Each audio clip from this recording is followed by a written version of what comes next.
فیضان محمد فیضان محمد فیضان محمد فیضان محمد۔ آپ صلی اللہ علیہ وسلم پر پہلی وحی آئی اور وہی عجیب حالت میں غار حرا پر آئی۔ آپ میں سے اکثر حضرات گئے ہوں گے، اللہ لے جائے۔ اور وہی آئی، آپ صلی اللہ علیہ وسلم نیچے آئے اور آپ نے حضرت خدیجہ اپنی وفادار عفیفہ ساتھ رہنے والی بیوی اور کفایت شعار بیوی، وفا شعار بیوی، ہر وقت میں ساتھ کھڑے رہنے والی بیوی، ان کو آپ نے کہا خدیجہ آپ کانپ رہے ایسے عجیب سردی سے، یعنی وحی کا بوجھ ہے جو پہاڑوں کے اوپر اللہ نے وحی کو پیش کیا تھا تو انہوں نے کہا تھا یا اللہ ہم نہیں اٹھا سکتے، پہاڑ ریزہ ریزہ ہو گئے، انسان کے اوپر اللہ نے ڈالا بوجھ تھا۔ حضرت انس فرماتے ہیں کہ ایک مرتبہ رسول اللہ صلی اللہ علیہ وسلم سر رکھ کر میری ران پر سر رکھا ہوتا آپ نے، آپ کی صحابہ کے ساتھ بڑی بے تکلفی تھی، آپ اپنے ساتھی ہیں، شاگرد ہیں، مرید ہیں، آپ ان کے ران پہ سر رکھ کے لیٹے ہوئے مجھے سے کہتے وہی نازل ہونا شروع ہو گئی۔ فرماتے ہیں اتنا بوجھ آیا مجھے ایسے لگا میری ران ٹوٹ جائے گی۔ تو آپ صلی اللہ علیہ وسلم کے اوپر عجیب کیفیت طاری پسینہ ہے اور آپ نے کہا خدیجہ مجھے تو لگ رہا ہے میری جان نکل جائے گی، مجھے عجیب کیفیت، مجھے لگا میں تو مر جاؤں، عجیب ایسے الفاظ آپ نے فرمائے۔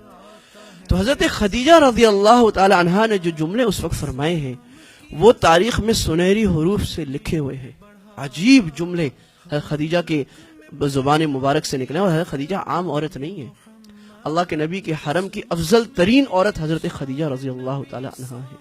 آپ نے ایک دفعہ اپنی ازواج مطہرات سے کہا کہ تم سب آپ صلی اللہ علیہ وسلم حضرت خدیجہ کا تذکرہ فرمایا کرتے تھے بعد میں، یہ آپ کا وفاداری ہے کہ جس نے احسان کیا اس کا تذکرہ، اچھا تذکرہ کرنا چاہیے، لوگوں کے سامنے تعریف کرنی ہے، اس کو عزت دینی چاہیے۔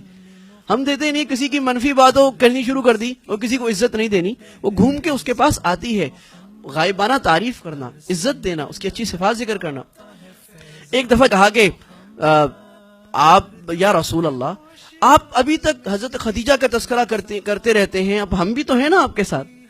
تو آپ نے فرمایا کہ خدیجہ میرے پاس اس وقت آئی تھی جب کوئی میری دھاڑس بندھانے والا نہیں تھا، جب کوئی میری سپورٹ کرنے والا نہیں تھا، جب کوئی میری بات کے آگے ہاں میں ہاں کہنے والا نہیں تھا، وہ اس وقت مجھ پر ایمان لائی تھی جب ساری دنیا نے مجھے ٹھکرایا تھا، اس وقت اپنی مال سے اور اپنی جان سے میری مدد کی تھی جب کسی نے میری مدد نہیں کی تھی۔ تم تو بعد میں آئی ہو، یعنی تمہاری فضیلت اپنی جگہ لیکن تم تو بعد میں آئی ہو۔ اور آپ صلی اللہ علیہ وسلم، اب یہ دیکھیں یہ انسانیت ہے، آپ صلی اللہ علیہ وسلم حضرت خدیجہ کی سہیلیوں کو تحفہ بھجوایا کرتے تھے کہ یہ وہ لوگ ہیں جو خدیجہ سے محبت رکھتی تھی، ان کا بھی خیال رکھا کرتے تھے۔ یہ خدیجہ کی سہیلیوں کو آپ صلی اللہ علیہ وسلم خیال رکھا کرتے تھے۔ تو حضرت خدیجہ رضی اللہ تعالیٰ عنہ نے یہ جملے فرمائے تھے، یہ میں آپ سے درخواست کروں گا آپ بھی اپنے دل کی تختیوں پر لکھ لیجئے۔ حضرت خدیجہ نے کہا کلا واللہ لا یخزیک اللہ ابدا، نہیں میرے حبیب، اللہ آپ کو کبھی بھی رسوا نہیں کریں گے، اللہ دنیا میں آپ کو کبھی بھی ذلیل و رسوا نہیں کریں گے۔ کیوں؟ کیونکہ آپ غار حرا میں عبادت کرتے نہیں، حالانکہ اللہ کے نبی صلی اللہ علیہ وسلم ہمارے ماں باپ قربان، آپ صلی اللہ علیہ وسلم نبوت آنے سے کافی مہینہ پہلے غار حرا میں اکیلے جا کے عبادت کیا کرتے تھے لوگوں سے کٹ کر۔ تو یہ نہیں کہا کہ اللہ آپ کو دنیا میں رسوا اس لیے نہیں کریں گے کہ آپ غار حرا میں جا کر عبادت کرتے ہیں، نہیں، کہا انک لتصل الرحم، میرے حبیب آپ رشتہ داروں سے رشتہ جوڑتے ہیں، رشتہ داروں کے کام آتے ہیں، رشتہ داری نبھاتے ہیں، اس لیے اللہ آپ کو دنیا میں رسوا نہیں کرے گا۔ اور آپ بھوکے کو کھانا کھلاتے ہیں، اس لیے اللہ آپ کو رسوا نہیں کرے گا۔ آپ جس کے پاس کپڑے نہ ہو تکسل عریان، اس کو کپڑے دیتے ہیں، اس لیے اللہ آپ کو رسوا نہیں کرے گا۔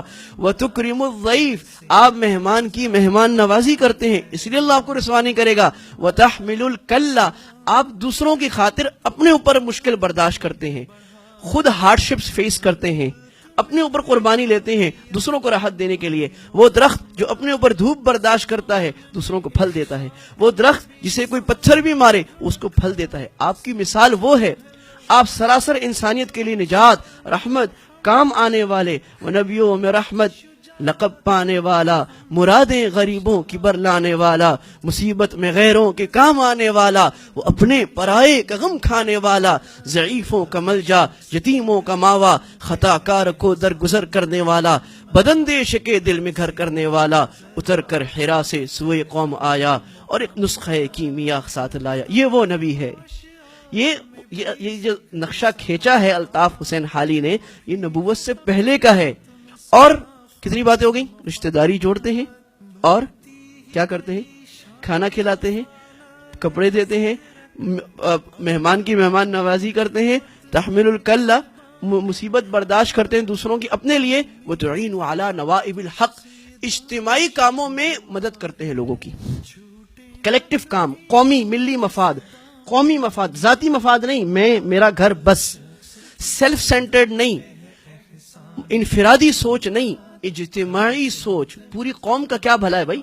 محلے میں کیا کام ہے ہم کرتے ہیں، ہمارے شہر کو کیا کام ہے ہم کرتے ہیں، لوگوں کو کام مشکل ہے ہم کرتے ہیں، ہم کام کراتے ہیں، ہم پیسے دیتے ہیں، ہمارا کام کرا دو. یہاں تو گلی میں گارڈ رکھنا ہو تو کوئی پیسے نہیں دیتا، 500 روپے.